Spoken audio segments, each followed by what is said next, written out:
میں سب سے پہلے چاہتا ہوں کہ آپ کو اندازہ ہو جائے کہ یہ جو اٹیک کیا میرے اوپر، یہ جو مجھے مارنے کی یہ جو کوشش کی گئی، اس کی پہلے آپ کو پتا ہو، اس پہ میں مختلف چیزیں سن رہا ہوں کہ وہ فرینڈلی فائر ہے یا پتہ نہیں کیا ہے. تو میں چاہتا ہوں کہ ڈاکٹر فیصل آپ کو اسکرین پہ پہلے بتا دیں کہ یہ چوٹیں 4 گولیاں مجھے لگی ہیں، کدھر لگی، اس کے بعد پھر میں باقی آپ سے بات کروں گا. ڈاکٹر فیصل. السلام علیکم جی.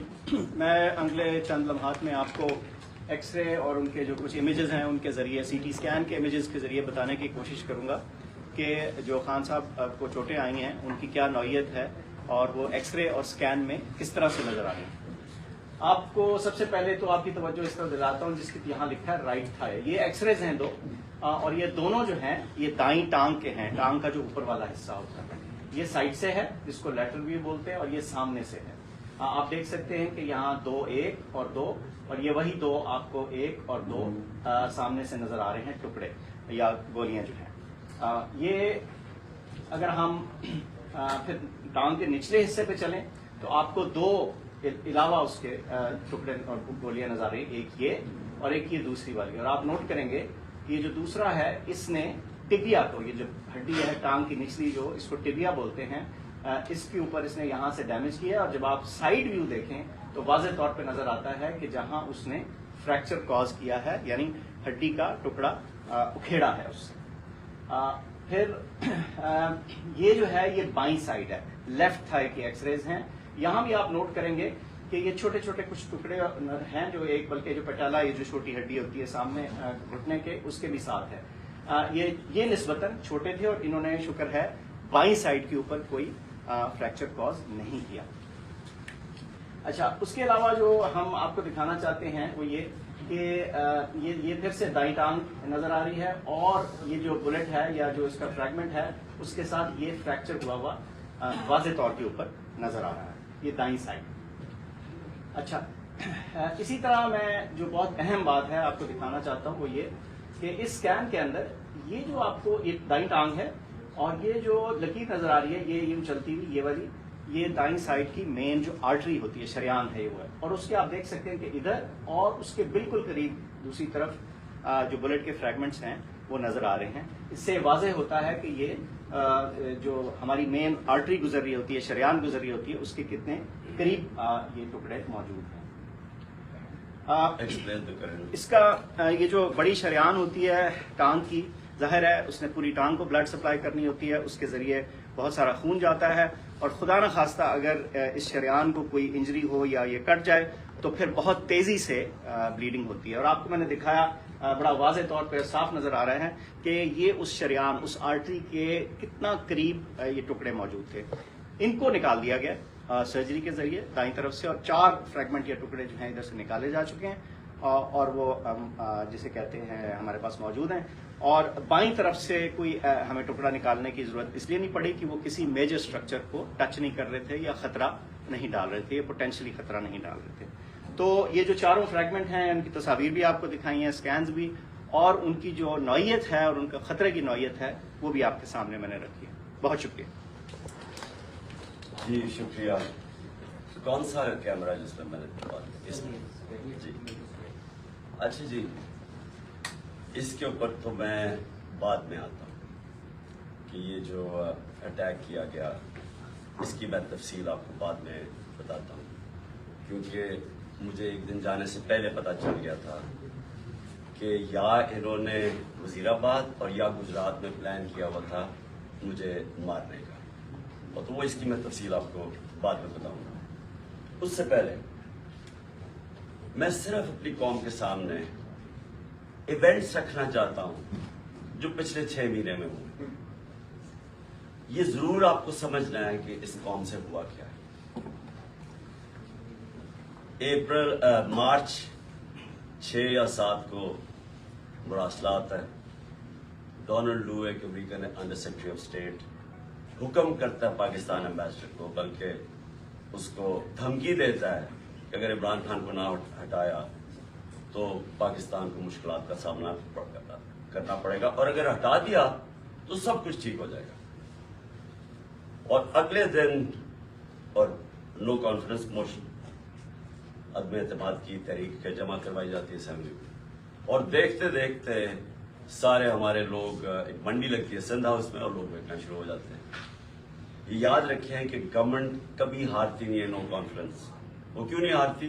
کیونکہ گورنمنٹ کے وسائل ہوتے ہیں، ہمارے پاس گورنمنٹ کا پیسہ ہوتا ہے، ہم چاہتے ہیں تو منڈی لگی ہوئی تھی نا، وہ 20 کروڑ 25 کروڑ آفر کر رہے تھے، ہم زیادہ پیسے دے دیتے، گورنمنٹ کا پیسہ تھا جو پہلے ہوتا رہا، اور یہ جو پیسہ انہوں نے استعمال کیا یہ بھی چوری کا پیسہ تھا، یہ کوئی ڈکلیئرڈ پیسہ تو نہیں تھا، یہ بلیک کا پیسہ تھا، یا انہوں نے سندھ گورنمنٹ کا پیسہ خرچ کیا تو انہوں نے خرید لیے لوگ۔ ہم نے پرنسپل فیصلہ کیا کہ ہم اس آکشن کے اندر حصہ نہیں لیں گے، کیونکہ اگر ہم گورنمنٹ کا پیسہ استعمال کرتے ہیں تو ہم لوگوں کا پیسہ، عوام کا پیسہ چوری کرتے ہیں، جو عوام کی ان کا حق ہے، گورنمنٹ گر جاتی ہے۔ سارے سمجھتے ہیں کہ جناب اب تحریک انصاف کی قبر کھد گئی ہے، عمران خان ہمیشہ کے لیے گیا اور مٹھائیاں بٹے گی، لیکن پاکستانی قوم وہ کرتی ہے جو اس نے کبھی پہلے کیا ہی نہیں۔ تو 10 تاریخ کو، اور میں آپ کو خود کہہ رہا ہوں 10 اپریل کو، میں خود ہی حیران کہ جو شام کو سینز دیکھے، جو لوگ سڑکوں کے اوپر آئے، جس طرح لوگ نکلے، میں بشرا بیگم کے ساتھ بیٹھا تھا تو ہم خود حیران رہ گئے کہ یہ ہوا کیا ہے۔ ہوا یہ کہ یہاں 90 کی دہائی میں 2 حکومتیں کرپشن میں نکالی گئی۔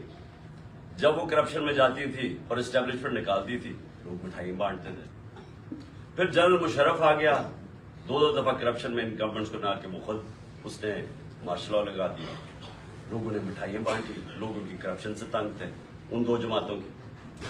اس کے بعد جنرل مشرف نے ان کو NRO دے دیا، وہ واپس آ گئے۔ فیصلہ جنرل مشرف نے کیا NRO دینے کا، جب اس کے پاس رائٹ ہی نہیں تھا کہ عوام کا پیسہ چوری، کرپشن کا مطلب ہوتا ہے عوام کا پیسہ چوری ہوگا، تو عوام کا پیسہ چوری ہوگا اور جنرل مشرف معاف کر دیتا ہے ان کو، وہ آ جاتے ہیں اور 10 سال 4 گنا پاکستان کا قرضہ بڑھتا ہے۔ کرپشن کیسز انہی دوروں میں ان کے بنتے ہیں۔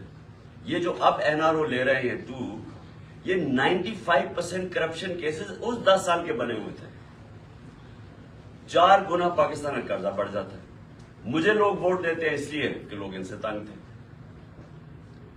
اور اس کے بعد وہی اسٹیبلشمنٹ فیصلہ کرتی ہے کہ اب چینج کی وقت آ گیا اور وہ ان کو واپس لے آتی ہے، اور یہی کانسپریسی ہوتی ہے باہر، ایک بیرونی کانسپریسی اندر، اور یہ فیصلہ ہو جاتا ہے۔ کہتے ہیں جی ہم نیوٹرل ہو گئے ہیں۔ نیوٹرل کا کوئی بھی مطلب لے لیں، مطلب تو یہ ہے کہ انہوں نے پتا تھا کہ سازش ہو رہی ہے، راستہ نہیں روکا، یہ آ جاتے ہیں۔ اب ہوتا کیا ہے، اسٹیبلشمنٹ کو اس ملک میں عادت پڑ گئی تھی کہ جدھر وہ لوگوں کو دھکیلیں گے لوگ ادھر چلے جائیں گے، جب وہ چینجز لے کے آتے ہیں مٹھائیاں بڑھتی ہیں۔ اسٹیبلشمنٹ کو یہ عادت تھی، ان کو ایک دھچکا پڑا کہ اس باری پاکستانی قوم نے فیصلہ کیا کہ نہیں، یہ جو 30 سال سے ملک کو چوری کر رہے ہیں ہم ان کے ساتھ نہیں جانا چاہتے، اور اس لیے وہ پبلک سڑکوں پہ آ گئے۔ میرے عوام سے میں اٹھا ہوں، میں نے تو کوئی بڑی کسی ملٹری اسٹیبلشمنٹ کے اندر میری پارٹی تو نہیں بنی تھی، جس طرح نواز شریف بنا تھا یا جس طرح ذوالفقار علی بھٹو بنا تھا۔ میں تو 22 سال سٹرگل کر کے عوام سے اوپر آیا تھا، تو میں نے تو عوام میں واپس جانا تھا، اور عوام نے جس طرح میں کیا کہوں، میری پذیرائی کی، جس طرح انہوں نے میری حوصلہ افزائی کی، میں تو خود ہی اس پہ بھی حیران رہ گیا۔ گرمی کی انتہا، یعنی اس باری اپریل اور مئی دنیا میں کہتے ہیں کہ پاکستان سب سے گرم ملک تھا، اتنی گرمی تھی، اور ایک سے ایک بڑا جلسہ پبلک نے آنا شروع ہو گیا۔ ہم نے لانگ مارچ اناؤنس کی 25 مئی کو۔ جب ہم نے لانگ مارچ اناؤنس کی تو انہوں نے 3 لانگ مارچز ہمارے خلاف کی۔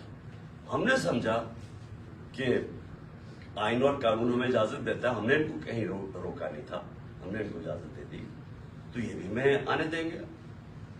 انہوں نے جو تشدد کیا، جو لوگوں کے گھروں میں 2 دن پہلے راتوں کے 3 بجے جا کے انہوں نے جس طرح کا تشدد کیا، نہ چادر نہ چار دیواری، لوگوں کو اٹھا کے لوگوں کو جیلوں میں ڈالا، کس وجہ سے؟ اس کے بعد انہوں نے جب وہ پروگرام میں احتجاج ہوا وہاں اسلام آباد میں، ان کے اوپر شیلنگ، فیملیز دیکھی ہوئی ہیں، ان کے اوپر انہوں نے شیلنگ کی. اور ہم حیران کہ کیا ان کے لیے جائز ہے لانگ مارچ اور ہمارے لیے نہیں ہے؟ اوپر سے پہلے آپ بیرونی سازش کے تحت آئے، پھر سارے چوروں کو اوپر بٹھا دیں، ہم احتجاج کریں تو ہمیں بھیڑ بکریوں کی طرح ڈنڈے مارے. اس کے بعد انہوں نے سمجھا کہ پارٹی بالکل ہی ختم ہو جائے گی، ممی ڈیڈی پارٹی ہے، یہاں تو عورتیں بچے آتے ہیں، تو انہوں نے سمجھا کہ ختم ہو جائے گی. اور یہ سمجھے نہیں پاکستانی قوم، کیونکہ بند کمروں میں جب فیصلے ہوتے ہیں آپ کو نہیں پتا کہ گراؤنڈ کے اوپر کیا ہو رہا ہوتا ہے. جو انفارمیشن یہ لیتے ہیں، اگر ان کی انفارمیشن یہ کریکٹ ہوتی تو اس ملک میں اتنے زیادہ حادثے نہ ہوئے ہوتے. انفارمیشن کدھر سے آتی ہے؟ گراؤنڈ کا سچویشن نہیں پتا. جب دیکھ رہے ہیں کہ پبلک نکلی ہوئی ہے اور انہوں نے ریجیکٹ کر دیا ان کو، قوم نظر آ رہا ہے کہ امپورٹنٹ گورنمنٹ کو ریجیکٹ کر رہی ہے، بجائے وہ سائنس دیکھنے کے. جس طرح بھیڑ بکریوں کو مار کے سیدھے نہیں کرتے، وہ شروع ہو گیا کرنا. بائی الیکشن آیا 17 جولائی کو. 17 جولائی کے بائی الیکشن میں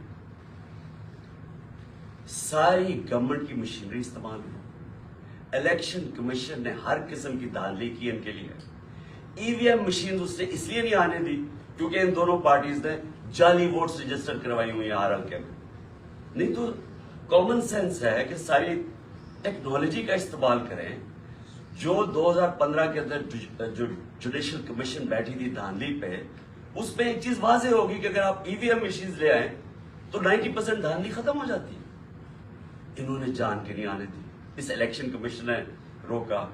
ان دونوں پارٹیز انہوں نے مخالفت کی اور ہینڈلرز نے مخالفت کی کیونکہ مینیپولیٹ نہیں ہو سکتے الیکشن. اس کے بعد بٹن دباؤ تو رزلٹ آ جاتا. ہم حیران، ہم چاہ رہے ہیں فری اینڈ فیئر الیکشن.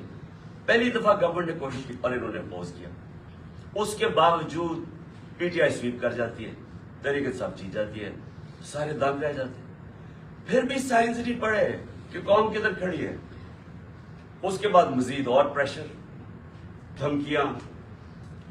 اور اس کے بعد کیا ہوتا ہے کہ ایک چینج ہوتا ہے، ایک ہینڈلر آ جاتا ہے Islamabad, Faisal, general Faisal, major general Faisal. وہ کہہ کے آتا ہے کہ میں اب تمہیں بتاؤں گا کہ میں کیسے ان کو سیدھا کرتا ہوں. اور سختیاں شروع ہو جاتی ہیں. جو تحریک انصاف کے لیے میڈیا کور کر رہے ہیں ان کے لیے سختیاں، جو جرنلسٹ تحریک انصاف کو فیور کر رہے ہیں ان کے اوپر سختیاں.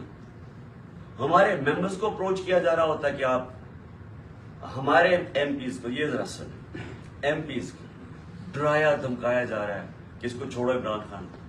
کیا ڈرایا دھمکایا جا رہا ہے کہ ہمارے پاس بڑی کرپشن کیسز ہیں.